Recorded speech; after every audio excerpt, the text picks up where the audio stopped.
Eh bien, aujourd'hui, ce que je vous propose, c'est d'avancer un tout petit peu dans le questionnaire et je vais le faire, devant vous. On va donc, prendre cette fois-ci non pas le deuxième texte, mais le premier. Et ce que je vais faire, c'est, vous donner les réponses déjà rédigées et par contre, je vais attirer votre attention sur les éléments du texte. Alors la première chose, on avait donc votre texte, vous vous rappelez, hein, c'est le document 1, récit original de Jacques Cartier. Vous avez déjà eu un petit questionnaire sur la version romancée qui est en dessous, que je vais afficher. Voilà, et donc cette fois-ci, on va se pencher sur l'histoire. Et donc le cours d'aujourd'hui porte sur cette question fondamentale de savoir ce qui est réellement un témoignage historique et ce qui est la déformation de ce témoignage à travers des images. Donc, qu'est-ce qu'on remarque? D'abord, c'est que le texte que vous lisez est rédigé dans une langue qui est celle qu'on appelle le moyen français, et encore, c'est du moyen français qui a été adapté pour vous, qui a été simplifié. Et c'était l'une des difficultés de lire ce texte. Passons aux questions. La première question portait donc sur la réaction du chef indigène face à la tentative de Jacques Cartier de s'approprier les lieux. Alors, on va dans le début du texte, c'est pas l'endroit où en fait ça se passe, ici, dans tout ce passage-là. Pardon, Jacques Cartier raconte comment il nomme des caps, etc. Le passage qui nous intéresse, c'est celui-ci, puisque à ce moment-là, on a des hommes qui plantent une croix de 30 pieds de haut sur l'entrée d'un havre, comme on dit, d'un port, on dirait aujourd'hui. Et assez rapidement, on voit d'une part les hommes de Jacques Cartier se mettre à mimer une prière, comme pour montrer à ils qui sont là, hein, c'est-à-dire en fait eux aussi, ils, eux, pour montrer aux indigènes qu'ils sont supposés révérer eux aussi cette croix. Et on voit bien ici la réaction des indigènes qui regardent ces hommes faire devant eux. Donc, un peu plus tard, c'est là que ça devient, à mon avis, plus intéressant pour notre question, c'est l'arrivée l'arrivée du chef.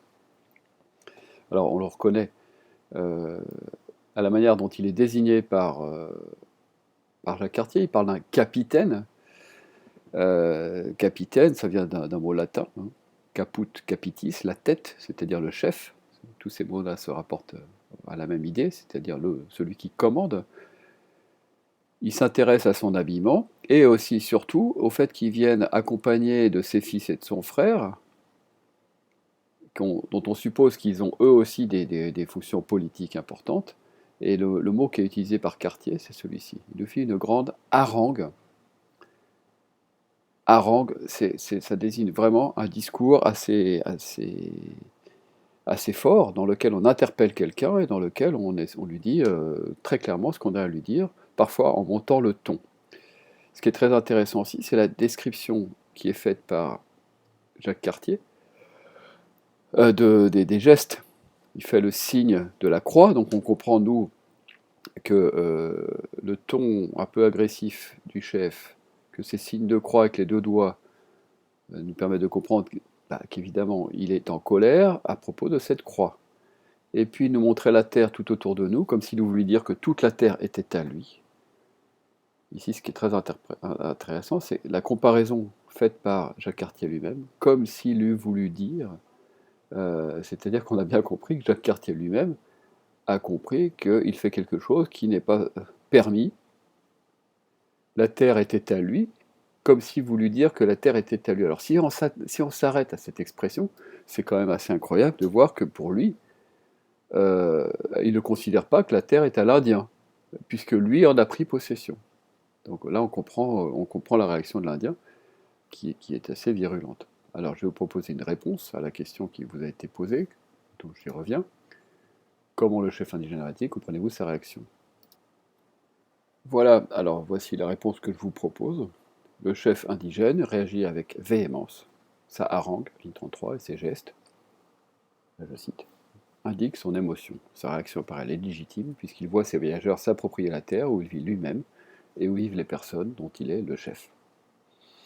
Voilà pour cette première question. Donc là, pensez à appuyer sur la touche pause et à noter cette réponse dans votre cours. Je passe à la deuxième question. Comment Cartier marque-t-il l'empreinte du royaume de France sur le territoire? C'est assez simple, on va voir ça tout de suite.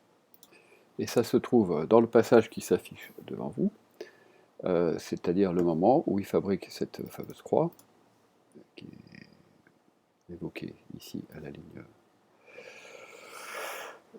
ça doit être la ligne 16. Donc la croix représente bien sûr leur religion, mais sur cette croix, on voit qu'il va la mêler à des fleurs de lys. Voilà, fleurs de lys. Alors ça, c'est le plus important parce qu'évidemment, la fleur de lys représente le royaume de France. Et c'est pas fini, on a une mention qui est directement gravée en grosses lettres de forme où il y avait écrit Vive le roi de France. Donc on voit ici très clairement comment Cartier se déclare à la fois comme quelqu'un qui veut convertir les gens à sa propre religion, mais aussi les soumettre à l'autorité à laquelle il est lui-même soumis, c'est-à-dire celle d'un royaume. Voilà, donc on a répondu à la question. Alors passons à la réponse.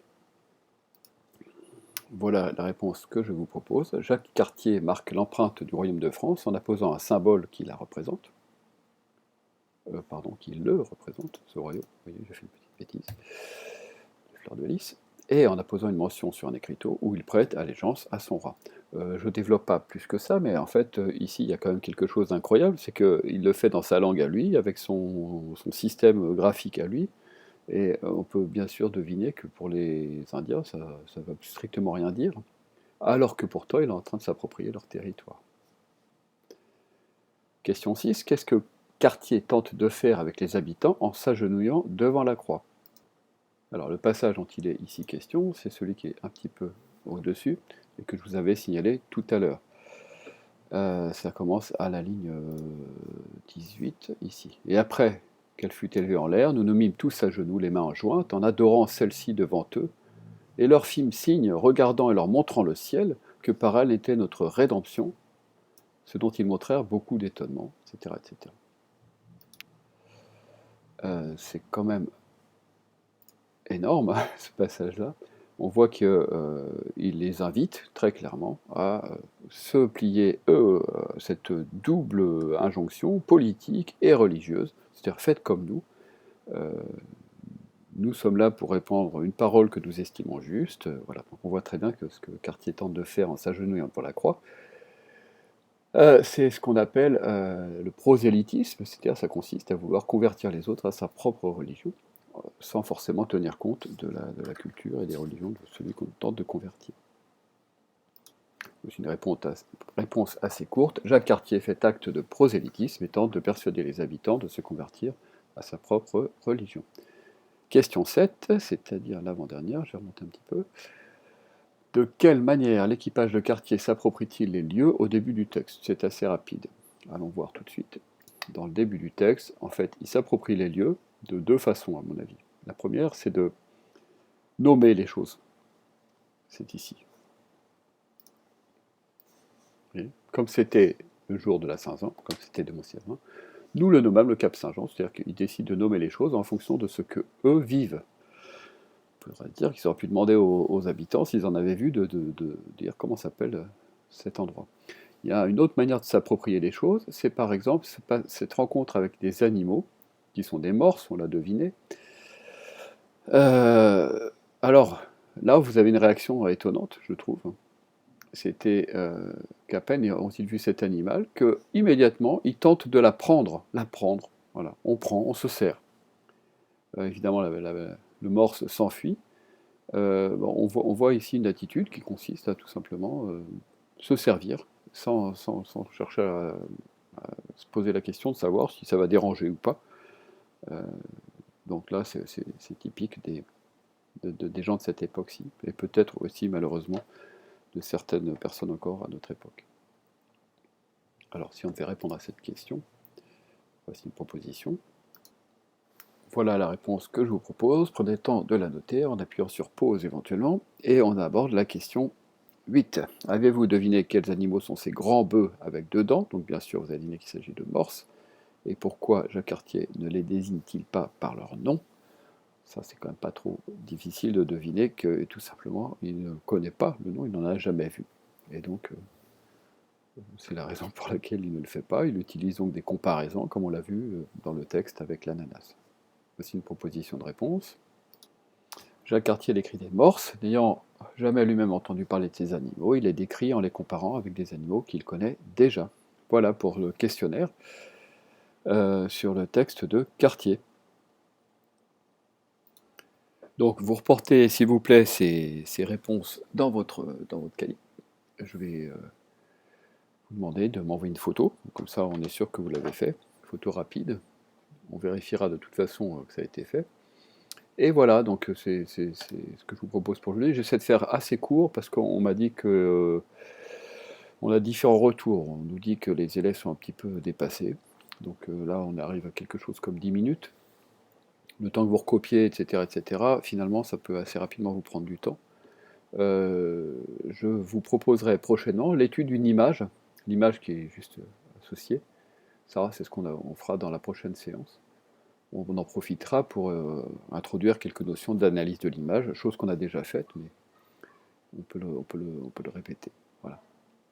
Donc la question qu'on se posera, ce sera la manière dont une image est construite, comment elle nous influence, comment elle réécrit les choses et l'histoire, si on la compare avec un témoignage. C'est toujours assez intéressant. Voilà, et bien à bientôt les 5e, profitez bien de votre temps, profitez-en pour lire également, et à bientôt.